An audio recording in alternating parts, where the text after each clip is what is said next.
好大嘅海浪聲，間唔中呢就會有，跟住就會靜一靜。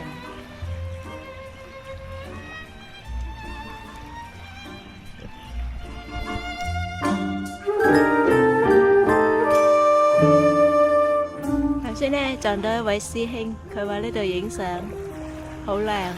舊年我從冇嚟過，今年都係第一次嚟呢度，就發覺原來有啲小船做嘅前景係相當唔錯嘅。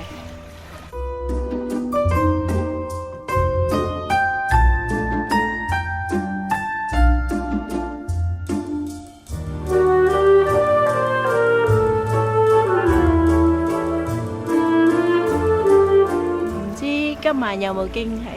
通常打風之前呢，個日落都係比較燦爛，不過要睇緣分啦，睇下有冇機會遇上。但係嚟聽下海浪聲，睇下日落，跟住好多人喺後邊陪住你，都係唔錯嘅。咁好開心啦！呢度係比頭先嗰度更多人嘅。你睇下個日落開始越嚟越靚，我哋喺度等緊係靚嘅時候，好溫柔嘅海浪聲。唔知跟住有冇嗰啲叫做柱輝光，睇下靚唔靚？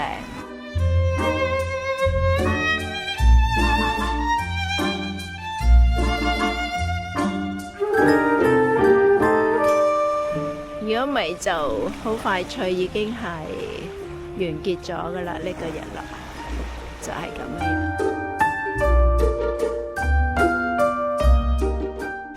通常呢個鐘數就有啲海浪聲。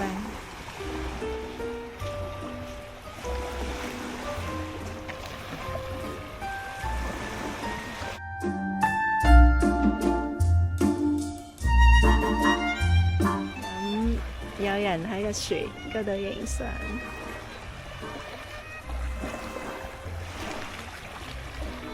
落晒啦已經。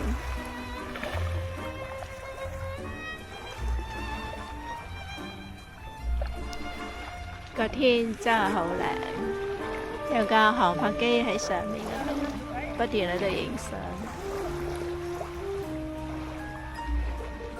由呢邊一路轉個圈睇下。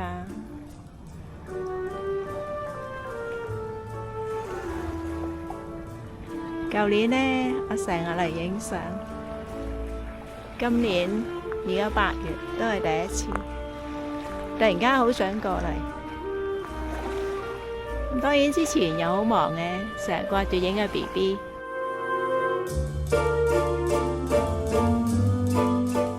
頭先我睇到好多白鴿飛到超高，原來佢哋飛得咁勁。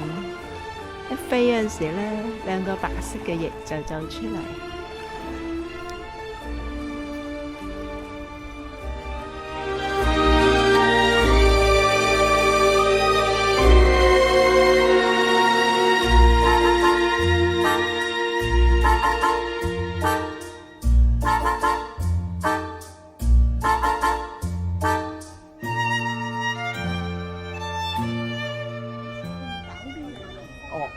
你應該去，你話850去麥記炸薯條炸。過咗嚟呢度咧，就影埋嗰個影，我唔想麥記啊，好靚。我地點唔係能夠去多年，同埋我冇依個習慣㗎。咁你而家呢個係咩嘢？我西飽啦，呢個係。我呢個就係西。呢個西飽。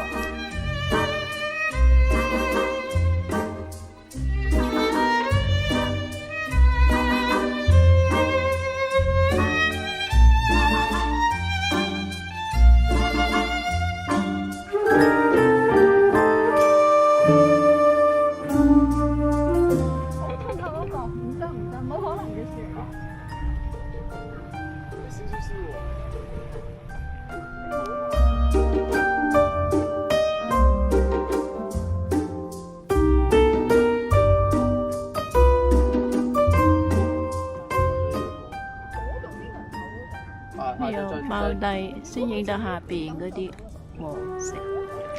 頭先都冇做到呢個動作，差唔多完啦應後面該。一條條。唔係後半啲雲就靚啊！係啊。係後邊係有啲燒雲燈畫埋先。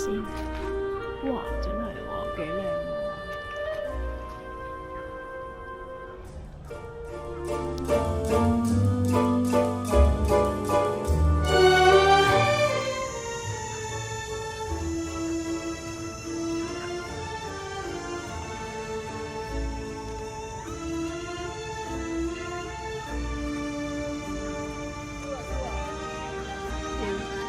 笑，真係笑啊，好靚啊！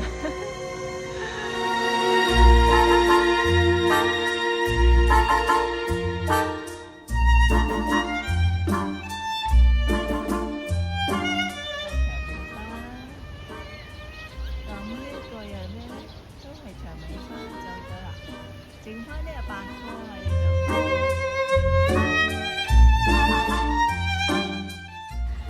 咁而家開始咧就睇日落啦，睇下好冇暗少少先。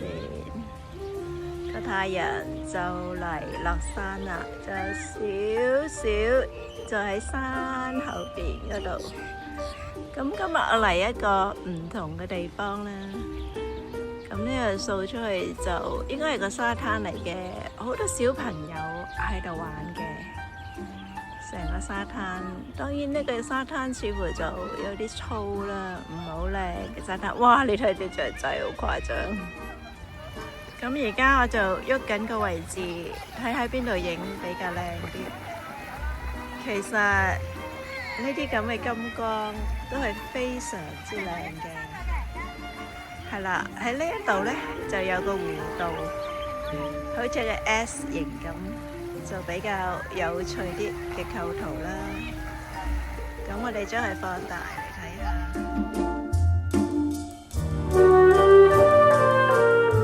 轉一轉睇下，係咁樣嘅景。尋日我就喺對面嗰度，我前面嗰度喺嗰邊好遠去影。咁今日我就過咗嚟呢個沙灘嗰度。你哋一齊跟住上去。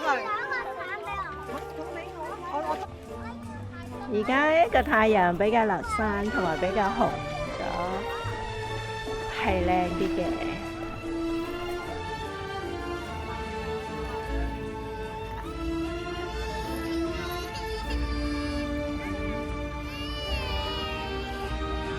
太陽已經喺山嘅後邊，就嚟就俾山遮咗。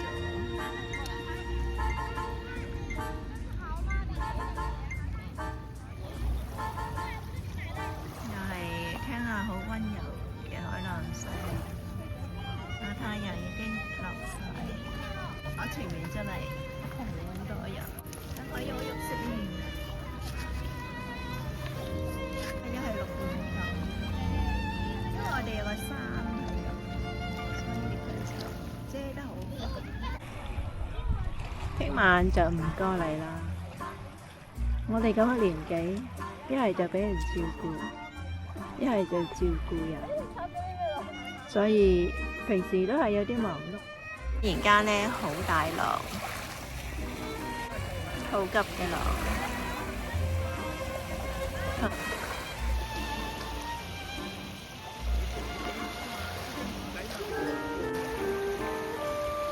睇下呢一度，見唔見啊？都有少少顏色，係咪呢個就？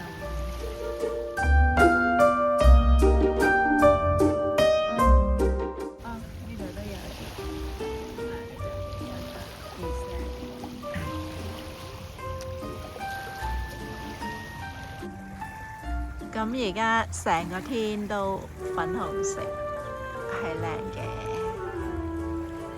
同尋日好似今日比較明亮一啲，我覺得比較粉紅一啲。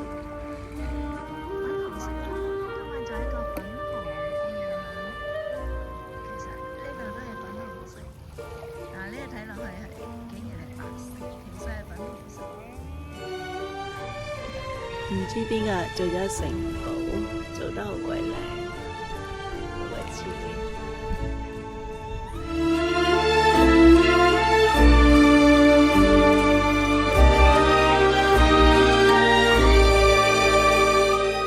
如果你咁有耐性睇到呢度，一定要送返啲小禮物俾你。呢啲係我舊年喺烏溪沙影嘅日落相。烏溪沙條件所限，唔會好似維多利亞港、流浮山或者西九影嘅日落相咁吸睛，但係都係一個令到我哋可以攞到好心情嘅好地方。